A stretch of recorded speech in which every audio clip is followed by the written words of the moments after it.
মার্কিন যুক্তরাষ্ট্র ও ইসরায়েলের ধারাবাহিক সামরিক ও গোয়েন্দা অভিযানে ইরানের শীর্ষ পর্যায়ের সামরিক নিরাপত্তা ও গোয়েন্দা কাঠামোতে নজিরবিহীন ধাক্কা লেগেছে।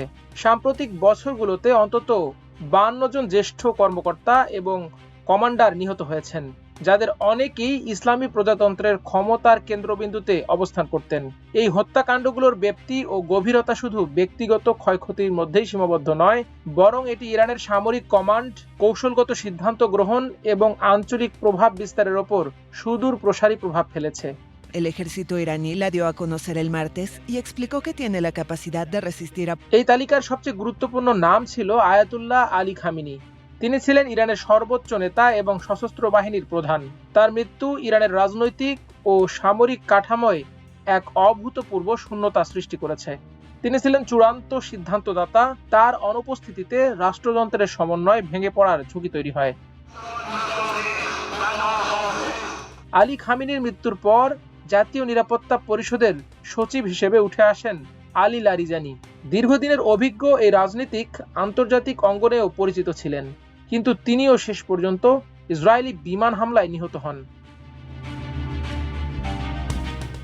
একইভাবে প্রতিরক্ষা পরিষদের সচিব আলী শামখানি ছিলেন কৌশলগত সিদ্ধান্ত গ্রহণের অন্যতম মুখ্য ব্যক্তি। পারমাণবিক কর্মসূচি সংক্রান্ত এক বৈঠকে তাকে হত্যা করা হয় বলে ধারণা করা হয়। এটি ইঙ্গিত দেয় ইরানের সবচেয়ে সংবেদনশীল সিদ্ধান্তগুলো শত্রুপক্ষের নজরদারির বাইরে ছিল না। posibles bombardeos estadounidenses. La agencia oficial ইরানের সশস্ত্র বাহিনীর চিফ অফ স্টাফ মোহাম্মদ বাঘেরিকে যুদ্ধের প্রথম মুহূর্তেই হত্যা করা হয়। তার দায়িত্ব ছিল আইআরজিসি, সেনাবাহিনী, পুলিশ ও প্রতিরক্ষা মন্ত্রণালয়ের মধ্যে সমন্বয় করা। তার মৃত্যু কার্যত সামরিক কমান্ড কাঠামোর মেরুদণ্ড ভেঙে দেয়। পরবর্তীতে এই দায়িত্ব নেয়া আব্দুল রহিম মুসাভিও শীঘ্রই একইভাবে নিহত হন। ফলে নেতৃত্বের ধারাবাহিকতা বারবার ভেঙে পড়ে এবং সিদ্ধান্ত গ্রহণে বিশৃঙ্খলা সৃষ্টি হয়।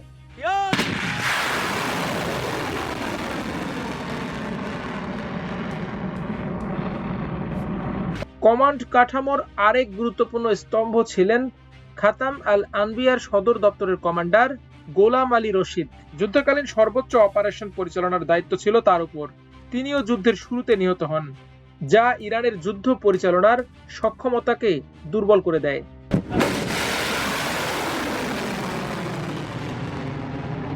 ইসলামী বিপ্লবী গার্ড বাহিনী আইআরজিসির কমান্ডার হোসেন সালামি যুক্তরাষ্ট্র ও ইসরায়েলের বিরুদ্ধে কঠোর অবস্থানের জন্য পরিচিত ছিলেন। তার মৃত্যুর পর দায়িত্ব নেন মোহাম্মদ পাকপোর, কিন্তু তিনিও খুব দ্রুত একই পরিণতির শিকার হন। এই ধারাবাহিক হত্যাকাণ্ড আইআরজিসির ৩ প্রধান শাখা স্থল, নৌ ও মহাকাশ সবকটিকেই আঘাত করে। মহাকাশ বাহিনীর প্রধান আমির আলী আজিজ দাহ নিহত হওয়ায় ইরানের ক্ষেপণাস্ত্র ও ড্রোন কর্মসূচি বড় ধাক্কা খায়। নৌবাহিনীর প্রধান আলী রেজা তাংসিরির মৃত্যু পারস্য উপসাগরে ইরানের উপস্থিতিকে দুর্বল করে দেয়। ফলে আঞ্চলিক শক্তির ভারসাম্যেও পরিবর্তন আসে।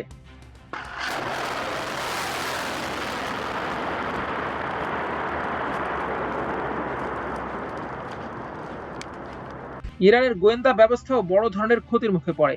গোয়েন্দা মন্ত্রী ইসমাইল খাতিব নিহত হন, যার আগে তার একাধিক শীর্ষ সহকারীও মারা যান। আইআরজিসির গোয়েন্দা শাখার প্রধান মোহাম্মদ কাজিমিকে একটি বিভ্রান্তিমূলক অপারেশনের মাধ্যমে হত্যা করা হয়। পরবর্তীতে দায়িত্ব নেয়া মজিদ খাদিমিও নিহত হন। এতে বোঝা যায় ইরানের গোয়েন্দা সংস্থাগুলোর মধ্যে সমন্বয় ও নিরাপত্তা ব্যবস্থায় বড় ধরনের দুর্বলতা তৈরি হয়েছে। একই সময়ে পুলিশ গোয়েন্দা প্রধানও নিহত হওয়ায় গোটা গোয়েন্দা নেটওয়ার্ক প্রায় অচল হয়ে পড়ে।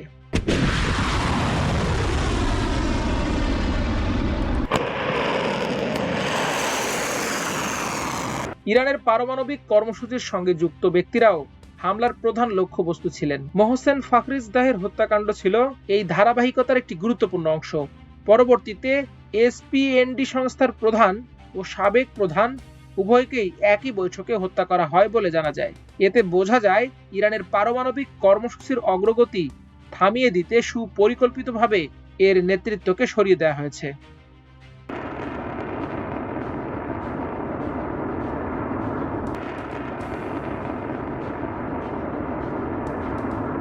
ইরানের আঞ্চলিক প্রভাব বিস্তারের মূল কারিগর ছিলেন কাসেম সোলাইমানি।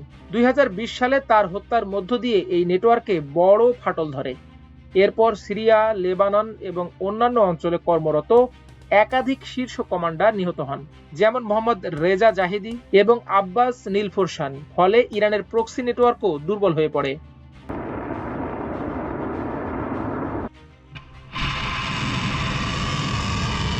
বাসিস বাহিনীর প্রধান গোলাম রেজা সোলাইমানি এবং তার ডেপুটি নিহত হওয়ায় ইরানের অভ্যন্তরীণ নিরাপত্তা ব্যবস্থাও চাপে পড়ে। এই বাহিনী দীর্ঘদিন ধরে দেশের বিক্ষোভ দমন ও অভ্যন্তরীণ নিয়ন্ত্রণে গুরুত্বপূর্ণ ভূমিকা পালন করে আসছিল।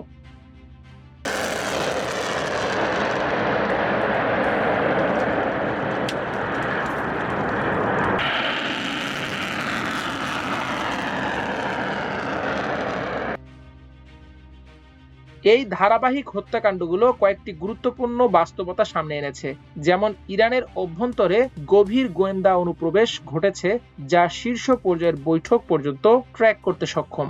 হামলাগুলো অত্যন্ত নির্ভুলভাবে পরিচালিত হয়েছে, যা উন্নত প্রযুক্তি ও তথ্যভিত্তিক পরিকল্পনার ইঙ্গিত দেয়। শীর্ষ নেতৃত্বের ধারাবাহিক ক্ষতি সিদ্ধান্ত গ্রহণ ও সামরিক সমন্বয়কে দুর্বল করেছে। কুদস ফোর্স ও প্রক্সি নেটওয়ার্কের দুর্বলতা ইরানের আঞ্চলিক প্রভাব কমিয়ে দিয়েছে।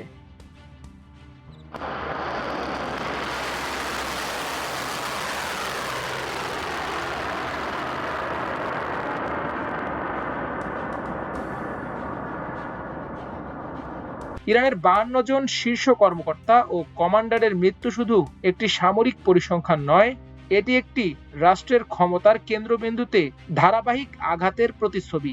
এই হত্যাকাণ্ডগুলো ইঙ্গিত দেয় আঞ্চলিক যুদ্ধ শুধু ময়দানে নয়, বরং গোয়েন্দা তথ্য, প্রযুক্তি ও লক্ষ্যভিত্তিক আক্রমণের মাধ্যমে পরিচালিত হচ্ছে।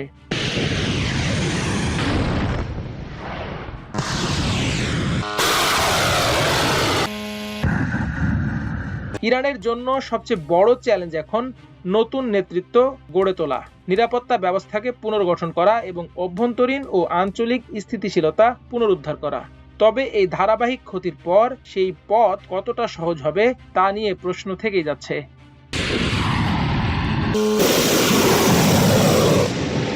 মাল্টিমিডিয়া ডেস্ক, আমার দেশ।